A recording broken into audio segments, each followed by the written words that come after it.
tout ira bien. Salut, je m'appelle Grégoire, j'ai 33 ans. Ça fait 4 ans que je suis ambulancier diplômé et que je pratique mon métier au CSUNVB dans le Nord vaudois.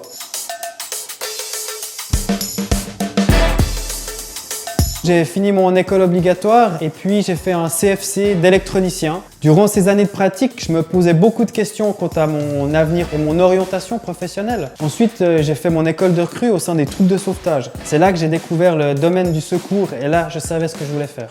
J'ai rapidement changé de voie, bifurqué pour partir dans les ambulances et effectuer ma formation d'ambulancier diplômé. La rigueur, le calme, la confiance en soi tout en sachant se remettre en question, c'est hyper important dans ce métier. Il faut aussi pas avoir peur d'aller vers les autres et aimer communiquer avec les gens. Il est aussi essentiel d'être en forme physiquement et mentalement car les deux sont les outils principaux de l'ambulancier.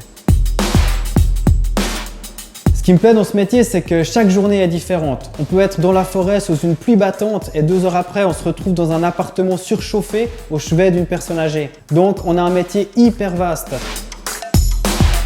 On peut faire des interventions auprès de personnes âgées, des adultes, des enfants, des bébés, mais aussi des interventions à caractère social, psychologique et bien entendu les malades et les accidentés. Ce qu'il faut savoir, c'est que c'est un métier d'attente. Donc, entre les interventions, on a beaucoup de tâches à effectuer. Et puis, dès que le téléphone retentit, on pose tout pour partir en intervention. On monte dans l'ambulance et durant le trajet, on va recevoir via le 144 toutes les informations qui nous seront utiles pour pouvoir intervenir auprès du patient. C'est un métier exigeant par ses horaires et par le stress qu'il peut engendrer. Il est donc important de pouvoir débriefer, discuter avec d'autres et de pratiquer une activité qui permet d'évacuer les tensions accumulées.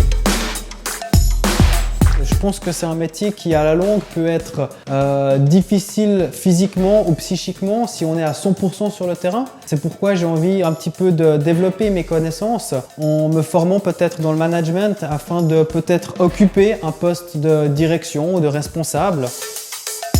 Les services d'ambulance ouvrent volontiers leurs portes pour que tu puisses venir faire des journées d'observation, donc n'hésite pas. Et je partage avec toi ma petite maxime. Notre métier, c'est un petit peu ça, c'est anticiper le pire pour pouvoir espérer le meilleur.